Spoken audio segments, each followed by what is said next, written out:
You want to play Barony? Yeah, sure. We've got an hour to kill before we start on the next script. That's enough time to slap Herx across the head. If we're fast, we might even be able to beat the twins, too. Well, I mean, if fast is what we want, we probably shouldn't play Conjurer. Yeah, or any magic class for that matter. Screw it, let's just do a warrior run. Easy enough.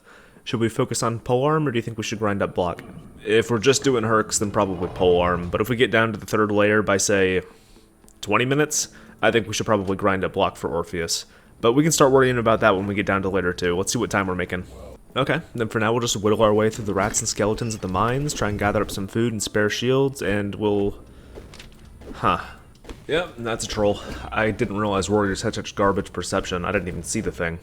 Yeah, we should probably be a bit more careful. But those reflexes were good. Our stats are high enough that not even trolls can chip us through our armor class, and thanks to the natural flow of warriors' attacks, we can... We can be left at the mercy of our shield's durability. Did I really just fumble the bag like that? It has been a while. We're almost a year shy of practice, so it makes sense we'd bite it at least once. Sure, but now this pit stop's getting turned into a detour. Our stepping away hasn't changed anything about our knowledge of the game, and we know as well as anybody with hundreds of hours in this wood that knowledge carries more than anything else. Once upon a time we conquered Barony, and just because a little time has passed doesn't mean we're any less capable. It's still gonna take some work. Good, I'd feel cheated if it didn't. I'm Moo.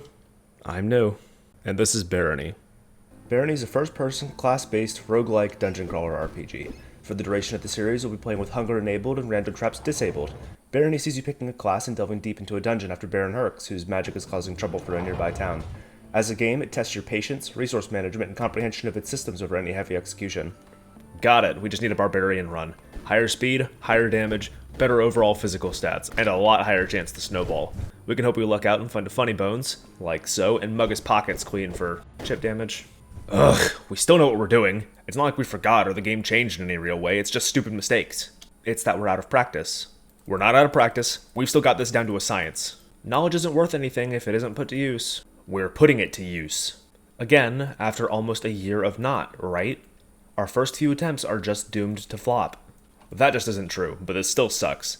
If it were the ruins walling us, that's a different story, but we should be walking through the mines like Patrick Bateman in an office building. And we'll get there again.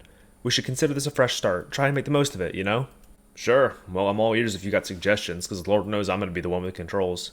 Let's start by skipping over race. The less complications the racial resistances and abilities present, the better. Oh come on, I want to play vampire! Well, if you want to give yourself a handicap, be my guest. But are you really going to be satisfied with the vampire magic spam cheese run being your comeback win? You're right. Glad that's settled. For a safe clear, our roadmap looks like this. We'll clear out every enemy we can find across every floor and stockpile up on food on the mines and the sand labyrinth. We'll skip the side dungeon on floor 2, and take the side dungeon on floor 3 if it's available. From there, we'll proceed normally, taking it floor by floor and venturing into areas like the Haunted Castle and the Minotaur Maze as we feel comfortable. If we're gonna hit the secrets in the labyrinth, we need a way to dig. So even if you're against it, I say we hit up the gnome mines. If we want a safe clear, we do not go to the gnome mines. And if we want a strong clear, it's non-negotiable. It absolutely is. Nearly 10 levels worth of experience, magic staves, pickaxes, and gold as far as the eye can see. And the Sphinx's Veil, which might as well be the only way to keep a magic build online after Herx. The experience evens out sooner or later, and the equipment is nice, but there are plenty of shops and opportunities to find picks and staves along the way to the end. And sure, the Veil is really nice, but it's not make or break. We don't even know if we'll be playing a magic class. I say we go for it regardless. Then as the one of us with the controller, it's your fault when a good run comes to an end because of those lightning staves. Fine by me. So what are we playing? I'm down to take another crack at Warrior, but I wouldn't exactly call it a fun time. But Warriors are overall very solid. They have good stats, start with a spear for some extra safety, and are balanced enough to go into a lot of different directions as far as builds are concerned. Because of their leadership abilities, they can recruit most of the humans you find throughout the mines, and hey, bodies are bodies. We'd get more mileage out of something more focused. Warrior can do a lot, and leadership's good and all, but Barbarian just kills shit. It's the winner when it comes down to the two. But we don't exactly have a good record running headlong around corners. The raw combat ability is worth it if we can get the ball rolling, but we can get walled in the ruins by all the magic flying around. Do we even bother with the Rogue and Wanderer? Just gonna skip healer? You don't play healer if you're alone. They've got no equipment, no stats, and they have glass bones. I'll pass. Alright, well a stealth class could actually do us a lot of good. The rogue really suffers in the damage department for the first few floors, but they start with a bow and really high movement speed, which is great for whittling down enemies and hit-and-run tactics. Swords have a lot of potential to ramp up in the mines, and after Herx, bows get a similar treatment in the crystal caves. But he's another class made of paper mache, and his damage doesn't scale up until way later. Point taken. The Wanderer is a jack of all trades like the Warrior is, but he leans more towards utility than combat. He also has a stealth proficiency, and while he starts with a slingshot and a quarterstaff, it's a more mixed weapon variety than Warrior. And both of those are going to get upgraded really quickly. He also starts with +1 boots and a Ring of Warning, so... Wait, he starts with the Ring of Warning? Write that down for later. Okay, but he starts off with more than just that. Wanderer starts off pretty weak, but with his starting proficiencies, he's really flexible and scales really hard with equipment early on. What about Cleric? Way too easy. Really? He starts out with anywhere between 3 and 9 extra bodies, high armor, and a +1 mace when the first 5 floors are infested with enemies weak to bludgeoning damage. Point taken. Merchant? Spike's too early. The immediate access to appraisal and solid starting equipment are nice though.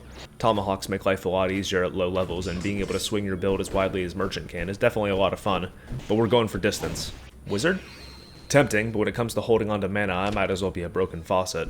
And it wouldn't quite feel as earned to win after having to reset a dozen times trying to get my foot in the door. Arcanist? Big fan of the versatility, and as far as the proper hit and run classes go, Arcanist is definitely the most appealing. I think juggling crossbow shots and spells is pretty cool, and again, we get a good starting set of equipment and a lot of potential later on in the game. But in a straight up fight, Arcanist kinda sucks. I'd blow a gasket if we got all the way to Hurks and wiped out. What about Sexton? Now Sexton's stacked! He has a mace for all the skeletons, chakrams for some spicy trick shots in range, good armor, good proficiencies, and starts with fantastic utility spellbooks. Too bad they're ass at fighting anything after the first layer. Ninjas are just rogues that are hyper-spec'd for combat. Their equipment's great, but that crystal sword is bait and they explode when sneezed at, despite being able to really cleave through the swamp and sand labyrinth. And monks are... terrible. Not even gonna sugarcoat it. Monk players could bite me. I'm never going to say no to a class that just punches stuff, but there is nothing else of worth from the class beyond the prospect of getting to do that. I think going with Old Reliable is the way to do it. I can't help but notice that you skipped Joker. I don't feel like turning Barony into a survival horror game. It's the lowest damage class in the game, he's about as frail as Healer is, and he really only has food and levitation to make it even worth considering him. So despite going all the way down the vanilla class list, it's Conjurer, right? We want to take it slow, we want to pick a class we're comfortable with, and we want to be versatile. I think if we want to win, we need to stick with what we're good at. And I don't see the fault in that logic. Conjurer starts with good early power with the Lightning Staff, and so long as they have mana, you have a skeleton to do most of the fighting for us. We should be able to get our hands on a slingshot pretty early on to make use of our range stat, and if not, there are bows aplenty in the jungle. But as far as proficiencies go, we're going to be worse off than if we started as another class. But in place of that, we got confidence and an extra body. The Lightning Staff is good for blasting through emergency threats and mini-bosses, but the core of our strategy rides and dies by our buddy Goon. We'll be leaning heavily on leadership and stealth early on and trying to transition into either a ranged magical build by the second or third segment of the dungeon. It'll be best for us to summon Goon, interact with him and select a command to quickly move him around, and focus our play on preserving our resources and surviving. Because of our low AC, we're going to want to spend most of our time crouching while we... Where are the enemies? Dunno, maybe they're off in the corner of the map killing each other. Our first goal should be finding our... There's the exit. We can't go down to floor 2 at level 1, the gnome mines will rip us in half. If we go there. But we can pick up the pace if the floor is not completely infested. Goon naturally follows a few paces behind us, so we don't have to worry about getting snuck up on. And in the case where we do run into enemies, if worst comes to worst, we can run away and hide behind Goon. Oh, well, there's an enemy. A skeleton's not all that threatening. So ideally, we don't use the Lightning Staff on it, and we do our best not to take any damage. Order Goon to initiate, circle around to attack from behind. Never fails. Well, not so long as they're only single enemies. Even with 2, we can... Wow, that was a lot of damage. Right? We're not strong yet, and we're not going to be until we're somewhere around floor 15 or 20. We need to play safe and trust Goon. Pitch Black Darkness, huh? We're a stealth class, and Goon's aggro range doesn't change, which means he'll be getting attacked a lot more. We're rusty, but not so rusty that a little low visibility is going to drag us down. Goon is level 6, so we can solo any weaker enemies, and we still have a mostly charged Lightning Staff to knock down the bigger bads. The Advanced Darkness is an opportunity. Still, we're pretty deep in here. I don't see the mines. They might not have spawned. So are you going to reset? Nah, we're making good progress.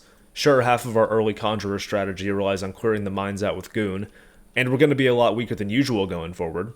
I'm all for getting the best run we possibly can, but quitting just because something isn't possible is kinda cringe.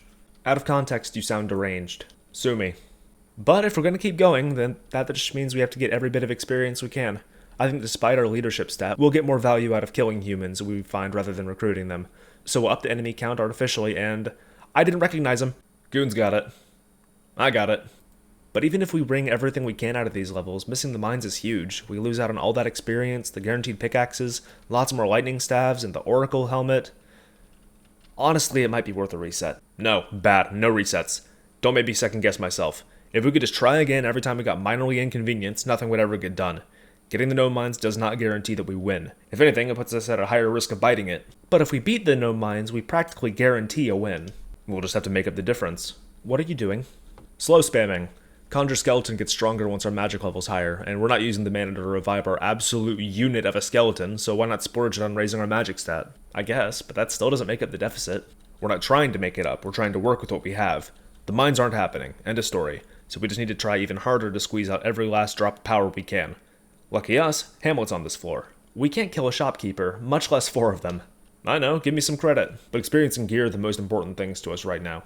And the adventurers in Hamlet can give us anywhere from half of 4s to a floor and a half's worth of experience if we kill them all. And assuming there aren't any messed up named NPCs walking around, Goon should have it covered.